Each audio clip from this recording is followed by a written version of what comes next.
Martin Sigouin, directeur adjoint de la deuxième et de la troisième secondaire. Te voilà maintenant arrivé à l'étape importante où tu dois faire ton choix de cours pour l'an prochain. La capsule d'aujourd'hui a pour but de t'apporter les informations nécessaires pour effectuer ton choix de cours.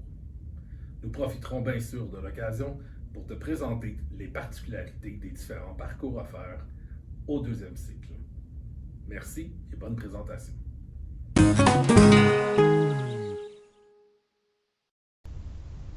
Bonjour, mon nom est Jasmine Lévesque, conseillère d'orientation. Je vais vous présenter les prochaines diapositives.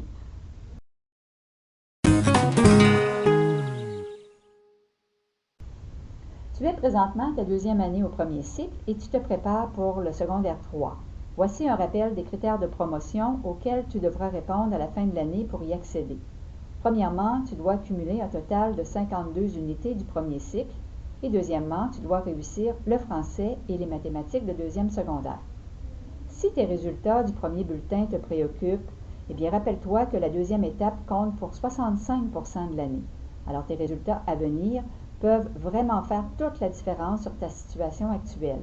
Donc, n'oublie pas que la persévérance surmonte bien des obstacles. Et si ta situation académique se déroule bien, alors nous t'encourageons à poursuivre sur cette voie.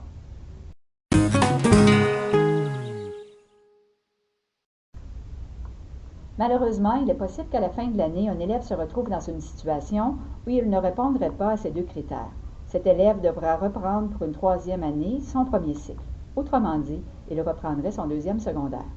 Dans certains cas, selon la situation scolaire de l'élève, l'école pourrait lui recommander un cours d'été en français, mathématiques ou anglais si son résultat final se situe entre 50 et 59%. La réussite de ce cours pourrait ainsi lui permettre de sauver son année et passer en troisième secondaire.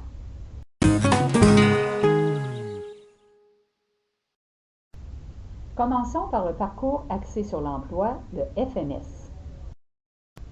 Si tu as 15 ans et que tu es en échec en français et en mathématiques de deuxième secondaire à la fin de l'année, tu poursuivras ta scolarité dans ce programme. Cela te permettra de parfaire tes connaissances académiques de deuxième secondaire tout en développant tes compétences en emploi. Ce programme est d'une durée d'1 an et permet à l'élève de consolider ses connaissances en mathématiques, français et anglais de deuxième secondaire.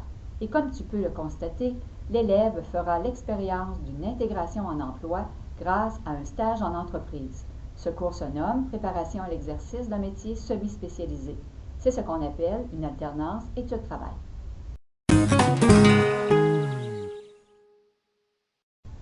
Après une année en FMS, l'élève aura 4 possibilités de cheminement. Tout d'abord, il pourrait avoir le privilège d'accéder directement à un DEP qui exige la réussite d'un troisième secondaire. Ce passage automatique au DEP, sans avoir les acquis d'un troisième secondaire, est ce qu'on appelle une passerelle. Deuxièmement, l'élève pourrait s'inscrire en troisième secondaire dans le parcours IFP3. Nous te parlerons de ce programme un peu plus loin dans la présentation. L'élève pourrait aussi poursuivre sa scolarité à l'éducation des adultes et finalement, l'élève pourrait intégrer le marché du travail puisque le stage en entreprise répond à des besoins de main-d'œuvre. Cela veut dire que l'élève pourrait facilement se trouver un emploi dans le même domaine. Bonjour, mon nom est Mélisande Fecteau, je suis une élève de secondaire 5. Moi aussi, j'ai dû effectuer ces choix de cours. Il me fait donc plaisir de vous accompagner le temps d'un instant pour vous présenter les différents cours à venir. En troisième secondaire, la grille matière dans le parcours de la formation générale et de la formation générale appliquée diffère essentiellement au niveau du cours de sciences et du cours optionnel. Dans le parcours de la formation générale, le cours sciences se nomme sciences et technologies, tandis que dans le parcours de la formation générale appliquée, le cours de sciences se nomme applications technologiques et scientifiques.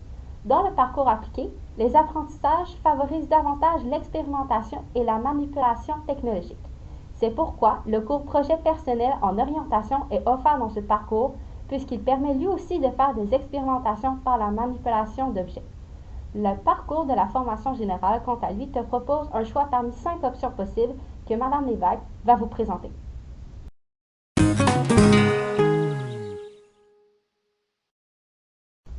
Débutons par le parcours général appliqué. Le cours optionnel PPO te permettrait de découvrir diverses professions, de préciser tes intérêts et tes aptitudes.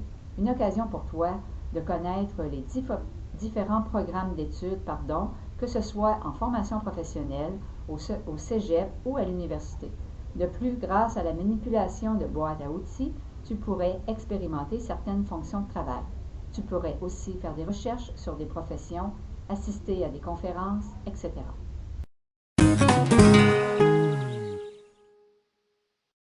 Ici, nous te présentons les cours optionnels offerts dans le parcours de la formation générale. Tu pourras indiquer sur ton choix de cours tes préférences par ordre prioritaire, que ce soit l'éducation physique, l'anglais enrichi, l'art et multimédia, la science ou la musique. Cette diapositive te présente la grille matière du programme IFP3. Ce programme permet de compléter les matières de base en troisième secondaire et d'explorer les programmes du DEP grâce au cours Exploration de la formation professionnelle. De plus, si tu es intéressé par la mise sur pied d'un projet d'équipe, le cours de sensibilisation à l'entrepreneuriat te permettra de développer ton leadership, ta capacité de prendre des décisions et de comprendre comment on peut mettre en marché un produit. Pour t'inscrire en IFP3, tu dois avoir 15 ans et être en réussite dans 2 des 3 matières suivantes, français, mathématiques ou anglais. Maintenant, savais-tu que plusieurs DEP sont accessibles à la réussite d'un 3e secondaire? Voici la liste de ces 19 programmes professionnels offerts sur l'île de Montréal. Ce sont des programmes que l'on retrouve dans divers secteurs, par exemple le secteur de la construction, de la métallurgie, de la santé et de l'alimentation. Après IFP3, l'élève poursuivra sa formation en IFP4-5. Ce parcours donne accès à la double diplomation puisqu'il permet d'obtenir simultanément le DEP et le DES. Ce programme est offert sur une base semestrielle qui permet à l'élève de compléter 2 années en une afin de s'inscrire plus rapidement à sa formation professionnelle. Nous terminons en te présentant une vue d'ensemble du système scolaire québécois avec ses différents parcours de formation. Comme tu peux le constater, le passage d'un niveau d'enseignement à un autre est toujours possible car aucun parcours de formation n'est une fin en soi. Il suffit de choisir la trajectoire qui te permettra de réussir et d'atteindre tes aspirations professionnelles.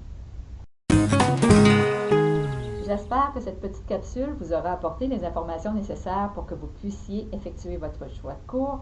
N'hésitez pas à nous contacter pour recevoir de l'information supplémentaire. Bon choix de cours à tous et à toutes.